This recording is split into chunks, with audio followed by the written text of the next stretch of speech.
Hey, what's up YouTube, Sky Badger here, and we're back on day 22 of our 100 player just fun game series, I guess.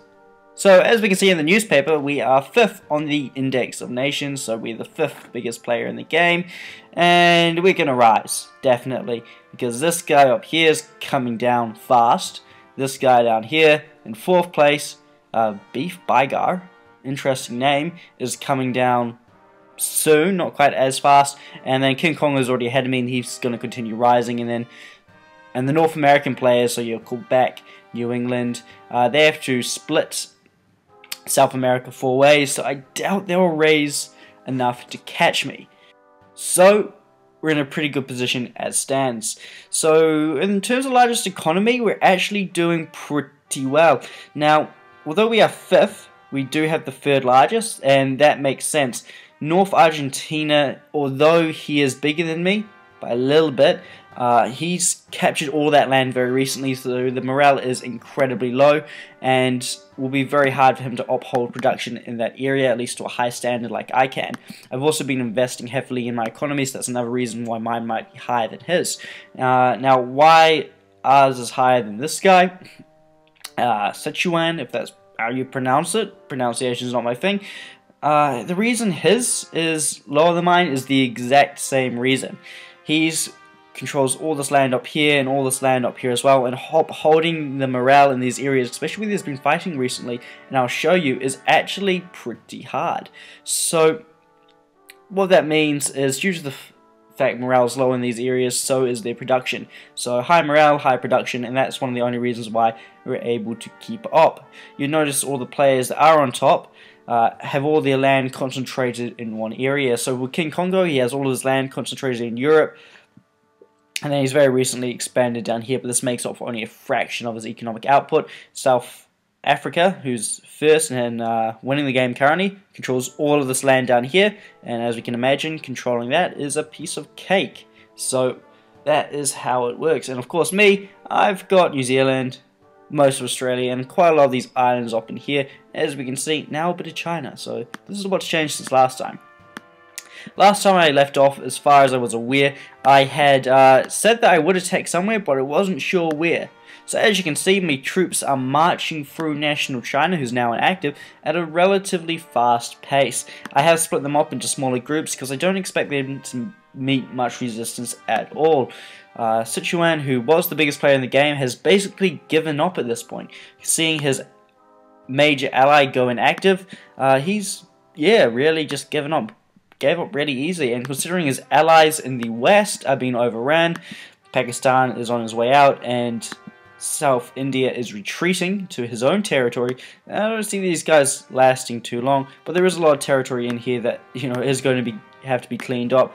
But yeah, these guys don't really stand much of a chance at this point. They won't last much more longer. So with them out of the way, basically, it's just really a land grab. We've got to ensure we grab land as fast as possible. So I split my troops up into smaller groups to ensure they can split over larger areas and capture more terrain faster. Now the only problem with doing that is your morale drops really low. So we're going to have to be actually pretty careful about that as we march forward, so that we don't let morale drop to too low of a level. To help us with that, there are a few capitals along the way we can capture. If we come out into the Pacific Ocean, we can see that we're about to capture Japan's capital for the 3rd time, and boy, he still has some money on him. Even after I captured his capital last time, I got a massive amount of money. I can't wait to capture it again. So, there's still got to be at least 300,000 left in that capital. Maybe that's probably a bit of exaggeration. 200,000 left in that capital. So, I'm really looking forward to capturing that for a 3rd time, which should be in about 4 hours, and that should be done by then if this artillery picks up the rate. And then even then, after that, we've got the capital right here that we can very easily march in, although I would want some infantry there. I could park the anti-tank gun out in front, but I don't want to damage that as well. So once we take out Japan, we'll park some infantry up in front of these AA guns, bomb these guys out, and capture it, get Saipan, Guam, and Tinian, or however you pronounce that. So that's the plan right there. So yeah, so even if we are moving fast, we do have some methods in place to capture the land, but due to the number of players we're at war with, they'll soon drop back down. If we come up into Japan, for example, we can see that the morale up here is, you know, it is low, but it is stable, it is holding just, and we want our morale to be higher than that. 39 is almost too low, so, you know, we are going to have to do things around that, and I have a few ideas in place. One of them is moving my capital, which is going to take a lot of iron to pull off. If I move my capital away from New Zealand, the production will get low, so I need to invest more in fortifications in New Zealand to keep the morale up. So, you know, if I move my capital away from New Zealand, I'm definitely gonna need, I'm gonna need fortifications maxed out. Even then, it won't get me to the same level, so I have to move it somewhere close. Australia will probably be the furthest away. If anything, I'll move it here. Nice defendable city in the middle of Australia, in the middle of the outback desert. At most, I might move it up to here, onto this small island that's actually really freaking defendable. If we have a look at this, one thing I like about this island is a lot of the territories surrounding it are, you know, they're not suited for tanks, and I'm the only one with infantry in the game, so, you know, if I put my capital there, fortification, fortification, fortification, it's actually a really defendable location. At least as far as I'm concerned. I could put it on other islands as well, but just like you know, how small and tightly compact that one is. I might put it up here as well, because once again, that's an even easier place to defend, but it is, you know, oh, I got finding it right away with Philippines. It's about bloody time, Philippine. It's about bloody time I got that. I've had that trade with you for a long time, and you haven't accepted. So, you know, this one is slightly more defendable, but it's too far away from my cause to be, you know, used as a capital. Actually, I talk about defense, but honestly, in reality, Wellington is such a shit place in terms of defending the capital. Like, I mean, it is pretty central, but within the game itself, you can just walk straight into it. There's really not much use to having it there. Because once again, I mean, the cities are also pretty weird, but I don't see why it's got the, you know, cities it does, like Greymouth and Christchurch. Yeah, I can see Christchurch. I can see Auckland as well, and Wellington, but Greymouth gets me a bit. Make more sense to have like Tauranga or Hamilton. Hamilton is a province, but Tauranga and Hamilton would make way better cities, especially Tauranga, considering it is the biggest port in New Zealand. But then I guess this game wasn't based on modern day. Anyway, so that's what's happening at the moment. What was I talking about? I was talking about our game plan and what we were doing. Yeah, so we're also rebuilding I keep saying South Korea, but it is just Korea at this point, based on where the game's set. And we've invited him into a coalition, so when we capture his territory back, it automatically is given back to him. But we were late in doing so, so we've got to give this back to him the old-fashioned way. So I'm going to trade back this province, but then the rest of it, I'm going to let him take it by force. And yeah, we'll rebuild Korea, and then we will be good to go. So spreading troops out, making sure that we capture as much land as we can fast. Got air cover as well. Now I am actually being careful, believe it or not. No, that's meant to be a patrol. I am being careful with these strategic bombers not to damage any of the buildings. So I've already checked. There's nothing here, nothing for me to damage. But I'm keeping them in the stacks at the moment to split damage over all of them. And they do some damage against infantry and tanks, so that's also another reason to keep them in. Our ally in the north as well, thank God, his troops have held out, I think, just long enough. I think this guy has now gone inactive, but I don't think he gave the order for these troops, or well, obviously he hasn't given the order for these troops to march onto the city yet, so I think we may have been able to, well, we haven't been able to save him, but I think his troops held out just long enough that this player is going to go inactive before he can march on the capital. We still have to get up there though and help deal with those troops before he does become inactive and the AI attacks, which will not be good because he cannot defend against that, even if it is an AI. Now, that's the hard part though, is getting all the way up there. We'll split some troops up and we'll try to get up there as fast as we can, but dealing with that stack's not going to be easy. It has 3 AA guns assigned to it, and that's going to give us a pretty hard time. Both of our artilleries are upgraded and have the extended range, so we can't outrange it. I think I might just have to bite a bullet on this one and just deploy planes just to bomb it out. I can't see this going any other way, sadly. I don't have rockets, and I'm not going to be able to get any anytime soon. So yeah, kind of sucks. Or what we could do is what I was thinking was doing is what we'll do is once it becomes an active, hopefully we can get there before he takes them out, is we approach from this side, bomb with artillery, and we'll send troops to attack your artillery. Generally that's what it does, doesn't always happen.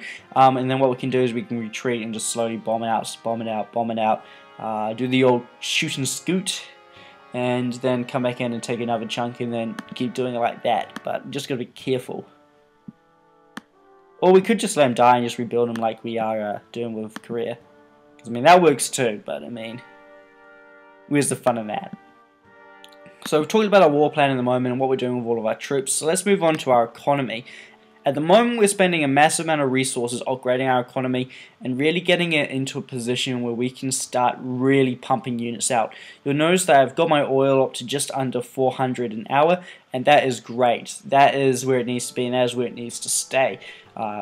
Rear is also pretty high. Iron's starting to slow us down again, so I mean, you know, it's like I keep saying, as soon as you get one sorted, there's always something else that needs fixing as well. So I've put in measures in place to make sure everything is getting a bit of a boost, really except food.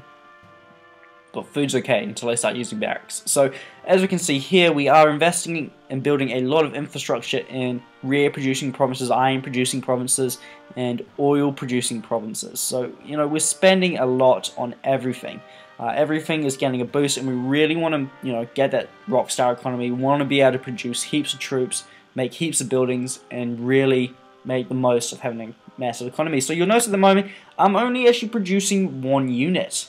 And why am I producing one unit, you may ask? Well, I mean, I don't have tank destroyer researched, so I figured if National China's got one building, I may as well take it, because I'm not going to get any more of this game, and then I'll park it off in my core, and then I can say, I have a tank destroyer. So yeah, that's why that's building. But apart from that, I've got no other troops building, and for the next few days, I'm focusing purely on my economy.